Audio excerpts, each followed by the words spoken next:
Item ಯಾವುದೇ ಇರಲಿ try ಮಾಡಿ ಆಚಿ ಚಿಕನ್ ಮಸಾಲಾ. ನಮ್ಮ ರಾಜ್ಯದ 2 ಕ್ಷೇತ್ರಗಳಿಗೂ ಕೂಡ ಉಪಚುನಾವಣೆ ಆಯಿತು. ಅದರ ಫಲಿತಾಂಶ ಕೂಡ ನಿನ್ನೆ ಹೊರಬಿತ್ತು. ಕಾಂಗ್ರೆಸ್ ಅಭ್ಯರ್ಥಿಗಳೇ ನಿನ್ನೆ 2 ಕ್ಷೇತ್ರಗಳಲ್ಲೂ ಕೂಡ ಗೆದ್ದು ಬೀಗಿದ್ದಾರೆ.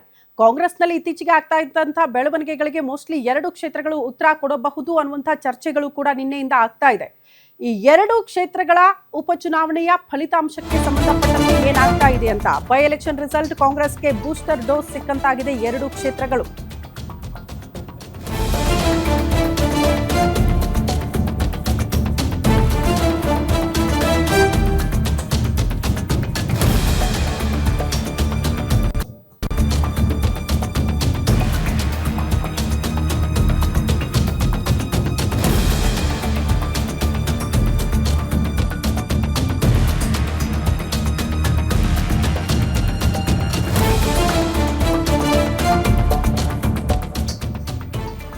ಬೈ ಎಲೆಕ್ಷನ್ ರಿಸಲ್ಟ್ ಕಾಂಗ್ರೆಸ್ಗೆ ಬೂಸ್ಟ್ ಸಿಕ್ಕಂತಾಗಿದೆ 2 ಕ್ಷೇತ್ರಗಳ ಫಲಿತಾಂಶ. ಬಾಗಲಕೋಟೆ ದಾವಣಗೆರೆಯಲ್ಲಿ ಬಿಜೆಪಿಗೆ ಶಾಕ್ ಎದುರಾಗಿದೆ. ಬಿಜೆಪಿ ಪ್ರೂವ್ ಮಾಡ್ಕೊಳ್ಳೋದಕ್ಕೊಂದು ಅವಕಾಶ ಇತ್ತು, ಬಟ್ ಮತದಾರರು ಅದಕ್ಕೆ ಅವಕಾಶ ಮಾಡಿಕೊಡ್ಲಿಲ್ಲ ಅಂತ. ಯಾವ ಪಕ್ಷಕ್ಕೆ ಯಾವ ಮೆಸೇಜ್ ಕೊಟ್ಟಿದ್ದಾರೆ ಮತದಾರ ಪ್ರಭು? ಕಾಂಗ್ರೆಸ್ ಕೈ ಹಿಡಿದಿದ್ದು ಯಾವ ಸಮುದಾಯ? ಕಾಂಗ್ರೆಸ್ಗೆ ಶಕ್ತಿ ಆಗಿದ್ದು ಯಾವ ಸಮುದಾಯ? ಎಲ್ಲಿ ಎಡವಿ ಬಿತ್ತು ಕಮಲ ಪಾಳೆಯ? ಈ ವಿಚಾರಗಳು ಚರ್ಚೆ ಆಗ್ತಾ ಇದೆ ನಿನ್ನೆಯಿಂದ. ಗ್ಯಾರಂಟಿ ನ್ಯೂಸ್ ನಲ್ಲಿ ಎಲೆಕ್ಷನ್ ಎಫೆಕ್ಟ್ ನ ಸುದ್ದಿಯನ್ನ ನಿಮ್ಮ ಮುಂದೆ ಇಡ್ತಾ ಇದೀವಿ. ನಮ್ಮ ರಾಜ್ಯದ 2 ಕ್ಷೇತ್ರಗಳ ಫಲಿತಾಂಶಕ್ಕೆ ಸಂಬಂಧಪಟ್ಟಂತೆ ಫಲಿತಾಂಶದ ಬಳಿಕ ಸೋಲು ಗೆಲುವಿನ ಲೆಕ್ಕಾಚಾರ 2 ರಾಷ್ಟ್ರೀಯ ಪಕ್ಷಗಳಲ್ಲಿ ಶುರುವಾಗಿದೆ ನಿನ್ನೆಯಿಂದ. ಬಿಜೆಪಿ ಬಡಬಡಿದಾಟದಲ್ಲಿ ಮತ್ತೆ ಕಮಲ ಪಡೆಗೆ ಅತಿ ದೊಡ್ಡ ಸೋಲಾಗಿದೆ. ಇದನ್ನ ಬಿಜೆಪಿ ನಾಯಕರು ಒಪ್ಕೊಳ್ಬೇಕು. ವಿಪಕ್ಷಗಳ ಟೀಕೆ ನಡುವೆಯೇ ಗೆದ್ದು ಬೀಗಿದೆ ಕಾಂಗ್ರೆಸ್. ಅಲ್ಲಿಗೆ ಆಡಳಿತ ತೃಪ್ತಿ ತಂದಿದೆಯಾ ಜನರಿಗೆ? ಬೈ ಎಲೆಕ್ಷನ್ ಅಖಾಡದಲ್ಲಿ ಕೈಗೆ ವರದಾನ ಆಗಿರೋದು ಏನು? ಗ್ಯಾರಂಟಿ ಯೋಜನೆಗಳು. ಹೈಕಮಾಂಡ್ ಮುಂದೆ ತಮ್ಮ ಶಕ್ತಿಯನ್ನ ಅಗೇನ್ ಸಿಎಂ ಸಿದ್ದರಾಮಯ್ಯ ತೋರಿಸಿದ್ದಾರೆ. ರಾಜ್ಯ ಕಾಂಗ್ರೆಸ್ಗೆ ಸಿದ್ದರಾಮಯ್ಯ ಅನಿವಾರ್ಯ ಅನ್ನುವಂತಹ ಸಂದೇಶವನ್ನ ನಿನ್ನೆ ಕಾಂಗ್ರೆಸ್ನ ಹೈಕಮಾಂಡ್ಗೆ ರವಾನೆ ಆಗಿದೆ. ಹಂಗಾಗಿ ಕಾಂಗ್ರೆಸ್ನಲ್ಲಿ ಸದ್ಯ ಇರುವಂತಹ ಬೆಳವಣಿಗೆಗಳಿಗೂ ಉತ್ತರ. ಮತ್ತೊಂದು ಕಡೆ ಬಿಜೆಪಿಗೆ ಅತಿ ದೊಡ್ಡ ಪಾಠ ಆಗಿ ಹೋಗಿದೆ 2 ಕ್ಷೇತ್ರಗಳ ಫಲಿತಾಂಶ. ಬಿಜೆಪಿ ಪಾಳೆಯದಲ್ಲಿ ಈ ಬಣಬಡಿದಾಟನೇ ಅತಿ ಹೆಚ್ಚಾಗಿ ನೋಡೋದಕ್ಕೆ ಸಿಕ್ಕಿರೋದ್ರಿಂದ ಬಿಜೆಪಿಗೆ ಜೈ ಎಂದಿಲ್ಲ ಮತದಾರರ. ಜೊತೆಗೆ ಪಕ್ಷದಿಂದ ಉಚ್ಚಾಟನೆ ಆಗಿರುವ ನಾಯಕನನ್ನ ಕರೆತಂದು ಪ್ರಚಾರ ಮಾಡಿಸಿದ್ದು ಕೂಡ ಪಕ್ಷಕ್ಕೆ ಹಿನ್ನಡೆಯಾಯ್ತಾ? ಇಂಥ ಪರಾಮರ್ಶೆಗಳು ಕೂಡ ಪಕ್ಷದ ವಲಯದಲ್ಲಿ ಪಕ್ಷದ ವೇದಿಕೆಯಲ್ಲಿ ಆಗ್ತಾ ಇದೆ ಅನ್ನೋದ್ರ ಬಗ್ಗೆ ಮಾಹಿತಿ ಸಿಗ್ತಾ ಇದೆ. ಬಿಜೆಪಿಗೆ ಅತಿ ದೊಡ್ಡ ಲಾಸ್ ಆದ್ರೂ ಕೂಡ ಕಾಂಗ್ರೆಸ್ಗೆ ವರದಾನ ಆಗಿರೋದು 2 ಕ್ಷೇತ್ರಗಳು. ವರ ಯಾರಿಗೆ ಅಂತ ಅಂದ್ರೆ ಸಿಎಂ ಸಿದ್ದರಾಮಯ್ಯನವ್ರಿಗೆ. ಸಿಎಂ ಕುರ್ಚಿಯ ವಿಚಾರಕ್ಕೆ ಸಂಬಂಧಪಟ್ಟಂತೆ ಹಗ್ಗ ಜಗ್ಗಾಟ ಚರ್ಚೆಯ ಮಧ್ಯದಲ್ಲಿ ತಮ್ಮ ಕುರ್ಚಿಯನ್ನ ಗಟ್ಟಿಗೊಳಿಸಿಕೊಂಡ್ರ ಸಿದ್ದರಾಮಯ್ಯ. ಕಾಂಗ್ರೆಸ್ ಗೆಲುವಿಗೆ ಮುಸ್ಲಿಂ ಸಮುದಾಯ ಅನಿವಾರ್ಯ ಆಗಿ ಹೋಗಿದೆಯಾ? ಯಾವ ಸಮುದಾಯ ಅನ್ನುವಂತ ಪ್ರಶ್ನೆಗೆ ಮುಸ್ಲಿಂ ಸಮುದಾಯ. ಮನವೊಲಿಕೆ ನಂತರ ಮುಸ್ಲಿಮರು ಕೈ ಹಿಡಿದಿದ್ದ ಕಾರಣಕ್ಕೆ ಗೆದ್ದಿದ್ದ ದಾವಣಗೆರೆ ದಕ್ಷಿಣವನ್ನ ಮುಂದಿನ ಚುನಾವಣೆಗಳಿಗೆ ಟ್ರೆಂಡ್ ಸೆಟ್ ಮಾಡೋದಕ್ಕೆ ಕಾಂಗ್ರೆಸ್ ಮುಂದಾಗಿದೆ. ಎಲ್ಲಾ ಕಡೆ ಹಿಂದೂ ವರ್ಸಸ್ ಮುಸ್ಲಿಂ ರಾಜಕೀಯ ನಡೆಯಲ್ಲ ಅನ್ನುವಂತ ಮನವರಿಕೆ ಮೋಸ್ಟ್ಲಿ ಕಾಂಗ್ರೆಸ್ ಪಾಳೆಯಕ್ಕಾದಂತ ಕಾಣಿಸುತ್ತೆ. ನಾಯಕ ಸಮುದಾಯಕ್ಕೆ ಟಿಕೆಟ್ ಕೊಟ್ಟಿದ್ದ ಬಿಜೆಪಿಗೆ ಮೈನಸ್ ಆಯ್ತಾ? ಸುಲಭವಾಗಿ ಕೈ ಸೇರಿದ್ದು ಲಿಂಗಾಯತ ಸಮುದಾಯದ ಮತಗಳು. ಯತ್ನಾಳ್ ಹಿಂದುತ್ವದ ಆಟ ಬಾಗಲಕೋಟೆಯಲ್ಲಿ ನಡೀಲಿಲ್ಲ ಅನ್ನೋದು ಗಮನಿಸಬೇಕಾಗಿರುವಂತಹ ವಿಚಾರ. ಬಿಜೆಪಿ ಮನೆಯೊಂದು 3 ಬಾಗಿಲು. ಇದರ ಲಾಭ ಈಸಿಯಾಗಿ ಕಾಂಗ್ರೆಸ್ಗೆ ಆಗಿ ಹೋಗಿದೆ. ರಾಜ್ಯ ಬಿಜೆಪಿಯಲ್ಲಿ ಓಟು ಸೆಳೆಯುವ ನಾಯಕರ ಕೊರತೆ ಅತಿ ಹೆಚ್ಚಾಗಿ ಇದೆ.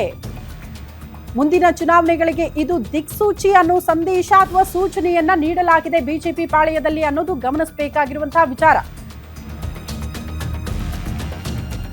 ಈ ಬಗ್ಗೆ ಮತ್ತಷ್ಟು ಡೀಟೇಲ್ಸ್ ಅನ್ನ ಕೊಡ್ತಾ ಹೋಗ್ತಾರೆ political bureau head Maruti Pavagada ನೇರ ಸಂಪರ್ಕದಲ್ಲಿ ಜಾಯಿನ್ ಆಗ್ತಿದ್ದಾರೆ.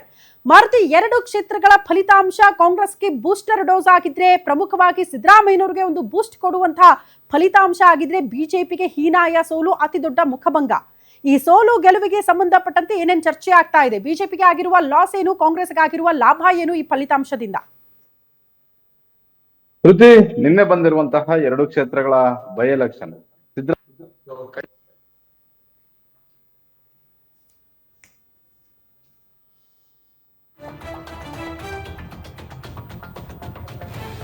ಸಂಪರ್ಕ ಸಾಧ್ಯ ಆಗ್ತಾ ಇಲ್ಲ. ಮತ್ತೊಮ್ಮೆ ನಮ್ಮ ಪ್ರತಿನಿಧಿಯನ್ನ ಸಂಪರ್ಕಿಸುವ ಕೆಲಸ ಮಾಡ್ತೀವಿ. ರಾಜ್ಯದ 2 ಕ್ಷೇತ್ರಗಳ ಉಪಚುನಾವಣೆಯ ಫಲಿತಾಂಶ ಒಂದು ಪಕ್ಷಕ್ಕೆ ಲಾಭ ಆಗಿದ್ರೆ ಮತ್ತೊಂದು ಪಕ್ಷಕ್ಕೆ ಅತಿ ದೊಡ್ಡ ಮುಖಭಂಗ ಆಗಿ ಹೋಗಿದೆ 2 ಕ್ಷೇತ್ರಗಳ ಫಲಿತಾಂಶ. ಬಿಜೆಪಿ ಪಾಳ್ಯದಲ್ಲಿರುವ ಬಣ ರಾಜಕೀಯ, ಈ ತಟಸ್ಥ ಬಣ, ರೆಬಲ್ಸ್ ಬಣ ಅಂತೆಲ್ಲ ಇವರೇ ಕಿತ್ತಾಡ್ಕೊಂಡ್ರೆ ಜನರ ಮುಂದೆ ಹೋದ್ರೆ ಜನ ಓಟ್ ಕೊಡ್ತಾರಾ, ಅದು ಓಟ್ ಆಗಲ್ಲ ಅನ್ನೋದು ಬಹಳ ಸ್ಪಷ್ಟವಾಗಿ ಎರಡು ಕ್ಷೇತ್ರಗಳ ಫಲಿತಾಂಶದಲ್ಲಿ ಮತದಾರರ ಪ್ರಭು ತೋರಿಸ್ಕೊಟ್ಟಿದ್ದಾರೆ. ಇನ್ನು ಕಾಂಗ್ರೆಸ್ಗೆ ಅತಿ ದೊಡ್ಡ ವರದಾನ ಆಗಿದ್ದು ಎರಡು ಕ್ಷೇತ್ರಗಳ ಫಲಿತಾಂಶ. ಕಾರಣ ಸಿಎಂ ಕುರ್ಚಿಯ ಹಗ್ಗ ಜಗ್ಗಾಟ, ಈ ಗ್ಯಾರಂಟಿ ಯೋಜನೆಗಳ ಅನುಷ್ಠಾನ ಸರಿಯಾಗಿ ಆಗಿದೆಯಾ ಇಲ್ವಾ, ಕಾಂಗ್ರೆಸ್ನ ಆಡಳಿತ ತೃಪ್ತಿದಾಯಕ ಹೌದಾ ಅಲ್ವಾ, ಇದೆಲ್ಲ ಪ್ರಶ್ನೆಗಳಿತ್ತು. ಬಟ್ ಹೌದು ಅನ್ನುವಂತಹ ಉತ್ತರಗಳು ಎರಡು ಫಲಿತಾಂಶದಿಂದ ಸಿಕ್ಕಾಗಿದೆ ಕಾಂಗ್ರೆಸ್ ಪಾಳ್ಯಕ್ಕೆ. ಈ ಬಗ್ಗೆ ಮತ್ತಷ್ಟು ಡೀಟೇಲ್ಸ್ ಅನ್ನ ಕೊಡ್ತಾರೆ ಪೊಲಿಟಿಕಲ್ ಬ್ಯೂರೋ ಹೆಡ್ ಮತ್ತೊಮ್ಮೆ ಮಾರುತಿ ಪಾವಗಡ ನೇರ ಸಂಪರ್ಕದಲ್ಲಿ ಜಾಯಿನ್ ಆಗ್ತಿದ್ದಾರೆ. ಮಾರುತಿ, ಯಾರಿಗ್ ಲಾಭ ಯಾರಿಗ್ ನಷ್ಟ, ಆಗ್ತಾ ಇರುವ ಚರ್ಚೆಗಳು ಏನು ಅನ್ನೋದ್ರ ಬಗ್ಗೆ ಡೀಟೇಲ್ಸ್ ಕೊಡ್ತಾ ಇದ್ರಿ, ಕಂಟಿನ್ಯೂ ಮಾಡಿ.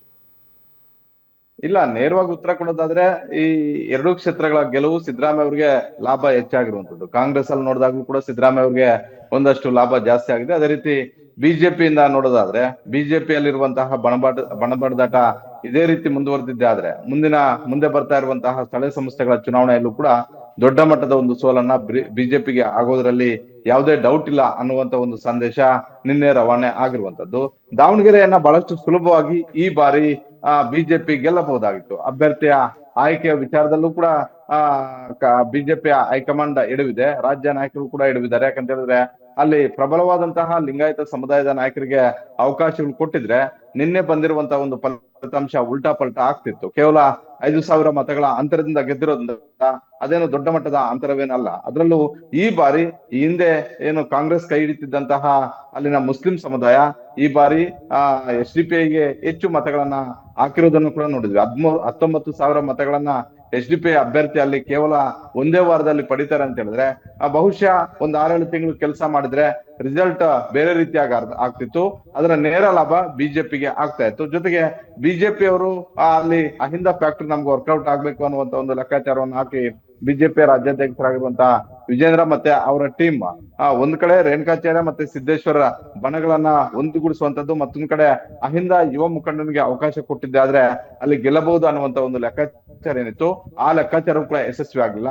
ಇದೆಲ್ಲದಕ್ಕಿಂತ ಮಿಗಿಲಾಗಿ ಏನಂತ ಹೇಳಿದ್ರೆ ಬಿಜೆಪಿಯಲ್ಲಿರುವಂತಹ ವಿಜೇಂದ್ರ ಬಣ, ರೆಬಲ್ಸ್ ಬಣ, ಮತ್ತೊಂದ್ ಕಡೆ ತಟಸ್ಥರ ಬಣ, ಈ ರೀತಿಯಾಗಿ ಮೂರು ಬಣಗಳು ಇರೋದ್ರಿಂದ ಯಾರು ಕೂಡ ಚುನಾವಣೆಯಲ್ಲಿ ಸಕ್ರಿಯವಾಗಿ ಕೆಲಸ ಮಾಡದಂತೆ ಕಾಣಿಸ್ತಿಲ್ಲ. ಹೀಗಾಗಿ ದಾವಣಗೆರೆಯ ಸೋಲು ಇದಕ್ಕೆ ನೇರವಾಗಿ ಬಿಜೆಪಿ ಎಲ್ಲಾ ಮುಖಂಡರಿಗೂ ಕೂಡ ಇದರ ಜವಾಬ್ದಾರಿಯನ್ನ ಹೊತ್ಕೊಳ್ಬೇಕಾಗುತ್ತೆ. ಒಂದು ವೇಳೆ ಬಿಜೆಪಿ ಇದೇ ರೀತಿ ಮುಂದುವರೆದಿದ್ದೆ ಆದ್ರೆ ಮುಂದೆ ಬರ್ತಾ ಇರುವಂತಹ ಸ್ಥಳೀಯ ಸಂಸ್ಥೆಗಳ ಚುನಾವಣೆಯಲ್ಲೂ ಕೂಡ ಪೆಟ್ಟು ತಿನ್ನೋದು ಸಹಜ. ಅದೇ ರೀತಿ 2028ರ ವಿಧಾನಸಭಾ ಚುನಾವಣೆಗೂ ಕೂಡ ಬಹುದೊಡ್ಡ ನಿರೀಕ್ಷೆಯನ್ನ ಬಿಜೆಪಿ ಅವರು ಇಟ್ಕೊಳ್ಳುವಂತ ಒಂದು ಅವಶ್ಯಕತೆ ಇರಲಿಲ್ಲ. ಇನ್ನ ಕಾಂಗ್ರೆಸ್ ಪಾಳ್ಯದಲ್ಲಿ ಏನು ಸಿದ್ದರಾಮಯ್ಯ ಅವರ ನಾಯಕತ್ವ ಬದಲಾವಣೆ ಆಗ್ಬೇಕು ಅನ್ನುವಂತ ಒಂದು ಚರ್ಚೆ ಆರಂಭ ಆಗಿತ್ತು. ಜೊತೆಗೆ ಅದರಲ್ಲೂ ಬಾಗಲಕೋಟೆ ಹಿಂದೆ 2018ರಲ್ಲಿ ಬಾಗಲಕೋಟೆ ಜಿಲ್ಲೆಯಿಂದಲೇ ಸಿದ್ದರಾಮಯ್ಯ ಅವರು ಗೆದ್ದು ಬಂದಿತ್ತು. ಚಾಮುಂಡೇಶ್ವರಲ್ಲಿ ಸೋತಿದ್ರು, ಬಾಗಲಕೋಟೆ ಜಿಲ್ಲೆಯ ಬಾದಾಮಿಯಲ್ಲಿ ಗೆದ್ದು ವಿರೋಧ ಪಕ್ಷದ ನಾಯಕರಾಗಿದ್ದನ್ನು ಕೂಡ ನಾವು ನೋಡಿದ್ವಿ. ಜೊತೆಗೆ ಮೇಟಿ ಅವರ ಕುಟುಂಬ ಬಹಳಷ್ಟು ಇವ್ರ ಜೊತೆ ಬಹಳಷ್ಟು ನಂಟನ್ನು ಇಟ್ಕೊಂಡಿರುವಂತ ಒಂದು ಕುಟುಂಬ. ಹಾಗಾಗಿ ಸಿದ್ದರಾಮಯ್ಯ ಸುಮಾರು 6-7 ದಿನಗಳ ಕಾಲ ಕ್ಷೇತ್ರದಲ್ಲಿ ಠಿಕಾಣೆ ಹಾಕಿದ್ರು. ಯತೀಂದ್ರ ಅವರಂತೂ ಚುನಾವಣಾ ಘೋಷಣೆ ಆದ ದಿನದಲ್ಲೂ ಕೂಡ ಚುನಾವಣಾ ಮುಗಿಯೋರು ಕೂಡ ಕ್ಷೇತ್ರದಲ್ಲಿ ಠಿಕಾಣೆ ಹಾಕಿದ್ರು. ಬಾಗಲಕೋಟೆ ಗೆಲ್ಲುವಂತದ್ದು ಬಹಳಷ್ಟು ಪ್ರತಿಷ್ಠೆಯಾಗಿ ಸಿದ್ದರಾಮಯ್ಯ ಅವರು ತೆಗೆದುಕೊಂಡಿದ್ರು. ಆದ್ರೆ ಎರಡೂ ಕ್ಷೇತ್ರಗಳನ್ನ ಈಗ ಸಿದ್ದರಾಮಯ್ಯ ಅವರು ಗೆದ್ದಿದ್ದಾರೆ. ಒಂದು ಕಡೆ ಕಾಂಗ್ರೆಸ್ ಹೈಕಮಾಂಡ್ಗೂ ಕೂಡ ಒಂದು ಸ್ಪಷ್ಟವಾದಂತ ಒಂದು ಸಂದೇಶವನ್ನ ರವಾನೆ ಮಾಡಿದ್ದಾರೆ, ನಾನು ಇನ್ನೂ ಕೂಡ ಸ್ಟ್ರಾಂಗ್ ಆಗಿದ್ದೀನಿ ಅಂತ.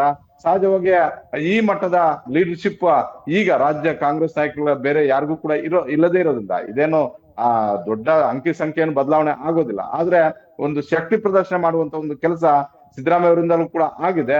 ಹೀಗಾಗಿ ಈ ಚುನಾವಣೆ ಗೆದ್ದಿರೋದ್ರಿಂದ ಸಹಜವಾಗಿ ತಮ್ಮ ಸ್ಥಾನ ಇನ್ನಷ್ಟು ಭದ್ರಪಡಿಸಿಕೊಳ್ಳುವಂತ ಒಂದು ಕೆಲಸ ಕಾಂಗ್ರೆಸ್ ಹೈಕಮಾಂಡ್ ಮುಂದೆ ಸಿದ್ದರಾಮಯ್ಯ ಅವರು ಮಾಡಿದ್ದಾರೆ. ಇದನ್ನ ಕಾಂಗ್ರೆಸ್ ಹೈಕಮಾಂಡ್ ಯಾವ ರೀತಿಯಾಗಿ ನೋಡುತ್ತೆ, DK ಶಿವಕುಮಾರ್ ಬಣ ಯಾವ ರೀತಿಯಾಗಿ ಅಲ್ಲಿ ವರ್ಕೌಟ್ ಆಗುತ್ತೆ, ಕೇವಲ DK ಶಿವಕುಮಾರ್ ಅಂತ ಅಷ್ಟೇ ಅಲ್ಲ, ಸಿಎಂ ರೇಸ್ ಅಲ್ಲಿರುವಂತಹ ಬೇರೆ ನಾಯಕರುಗಳು ಕಾಂಗ್ರೆಸ್ ಹೈಕಮಾಂಡ್ ಮುಂದೆ ಯಾವ ರೀತಿಯಾಗಿ ವರ್ಕೌಟ್ ಮಾಡ್ತಾರೆ ಅನ್ನೋದ್ರ ಮೇಲೆ ಮುಂದಿನ ದಿನಗಳಲ್ಲಿ ರಾಜಕೀಯ ಬದಲಾವಣೆಗಳು ಆಗಬಹುದು, ಆಗದೇನೂ ಇರ್ಬೋದು. ಆದ್ರೆ ಇವತ್ತು 11 ಗಂಟೆಗೆ ಮುಖ್ಯಮಂತ್ರಿ ಸಿದ್ದರಾಮಯ್ಯ ಅವರು ತುರ್ತು ಸುದ್ದಿಗೋಷ್ಠಿಯನ್ನ ಕರೆದಿದ್ದಾರೆ. ಬಹುತೇಕ ಎರಡೂ ಕ್ಷೇತ್ರಗಳಿಗೆ ಹೈಲೈಟ್ ಇರುತ್ತೆ, ಪಂಚರಾಜ್ಯಗಳ ಚುನಾವಣೆಯ ಬಗ್ಗೆ ಹೆಚ್ಚೇನು ಮಾತಾಡೋದಿಲ್ಲ. ಆದ್ರೆ ಎರಡೂ ಕ್ಷೇತ್ರಗಳಲ್ಲಿ ಗೆದ್ದಿದ್ರಿಂದ ಕಾಂಗ್ರೆಸ್ಗೆ ಎಷ್ಟು ಲಾಭ ಆಗಿದೆ ಅನ್ನುವಂಥದ್ದನ್ನ ಹೇಳುವಂತಹದ್ದೇ ಹೆಚ್ಚಾಗಿರುತ್ತೆ. ಶ್ರುತಿ, ಒಟ್ಟಾರೆ ಒಂದು ಕಡೆ ಗ್ಯಾರಂಟಿಗಳು ಕೈ ಹಿಡಿದಿದ್ದಾವೆ, ಮತ್ತೊಂದು ಕಡೆ ಬಿಜೆಪಿಯ ಬಣಬಡಿದಾಟ ಏನಿತ್ತು ಅದು ಕಾಂಗ್ರೆಸ್ಗೆ ಪೂರಕವಾದಂತ ಒಂದು ವಾತಾವರಣವನ್ನ ನಿರ್ಮಿಸಿದ್ರಿಂದಲೇ ಎರಡೂ ಕ್ಷೇತ್ರದಲ್ಲೂ ಕೂಡ ಕಾಂಗ್ರೆಸ್ ಆಡಳಿತ ವಿರೋಧಿ ಅಲೆಯ ನಡುವೆಯೂ ಕೂಡ ಗೆದ್ದಿದೆ ಅಂತಾನೆ ಹೇಳ್ಬೋದು. ಶ್ರುತಿ. ಓಕೆ ಮಾರುತಿ, ಧನ್ಯವಾದಗಳು ತಮ್ಮೆಲ್ಲ ಮಾಹಿತಿಗೆ.